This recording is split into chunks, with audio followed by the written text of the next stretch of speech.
Hello. It's lovely to be able to come and see you in your homes or maybe at school while we can't be together at the moment. I'm Mrs. Pennington from the Joy Foundation and I just wanted to come and chat to you today for a few minutes. Do you know what it is in a couple of weeks' time that we're getting ready for? You know that I'm a Christian and it's coming up to, yes, Easter. I wonder if you've eaten any Easter eggs yet. I love Easter eggs and hot cross buns. I hope you have had some, or if you haven't, I hope you're looking forward to having some. And I wanted to take a few minutes today to talk to you about why Easter is so important to me and to Christians everywhere. First of all, I want to show you something. Have you ever seen one of these on your work? I wonder what it means. Yes, you're right. It means that you've got something wrong or you've made a mistake. It doesn't feel very nice when we get one of these by our work and we have to try again. I wonder whether you ever make a mistake in your life. I know I do. Sometimes I say something that I don't mean. Or I'm unkind, or I do what I'm not meant to do.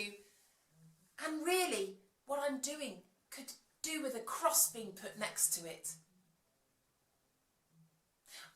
There's another kind of cross. Have you ever seen one of these on a birthday card? I wonder what that means. It definitely doesn't mean that you've made a mistake. Could you imagine that, getting a birthday card and at the bottom being told that you've done some things wrong? No. It means love, doesn't it? And a cross in a card can be to show love. So we've got two crosses here, haven't we? Sometimes we make a mistake and we get something wrong, and sometimes we're shown love. I wonder in your life, who do you love? And who loves and cares for you? Maybe at home, maybe at school. I want to talk to you today about another cross as well. Jesus had been walking around doing God's work for about 3 years. All those wonderful things that we get to come and tell you about. All of his miracles and the way he taught people and the way that he showed love to everybody that he saw. But not everybody thought that he was great. Some people were jealous of him.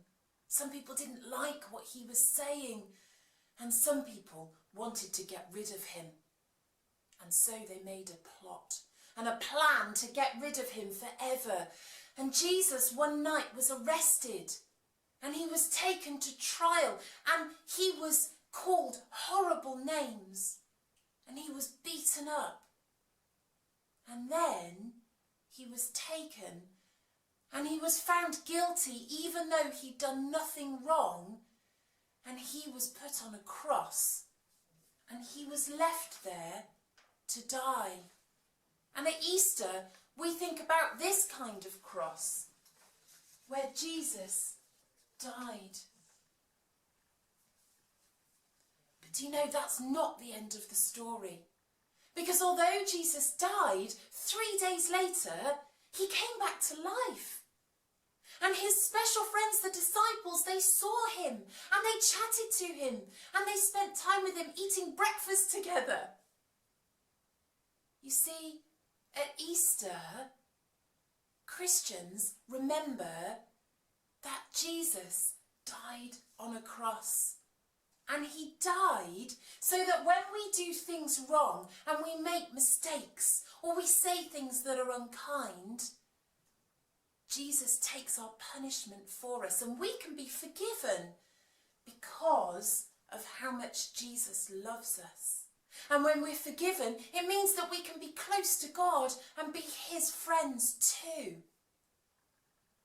This Easter time, I hope that you have a chance to remember this cross, the cross that shows us just how much Jesus loves us. I'm going to finish our time together with a prayer. You can pray it too if you like as well.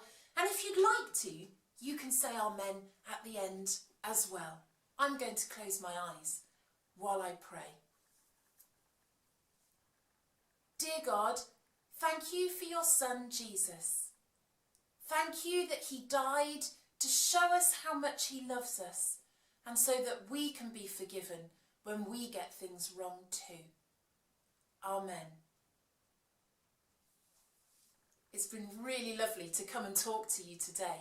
I hope you have a great Easter. I hope you enjoy your chocolate Easter eggs, but I hope you don't eat too many. And I'll come and chat again with you very soon. Bye for now.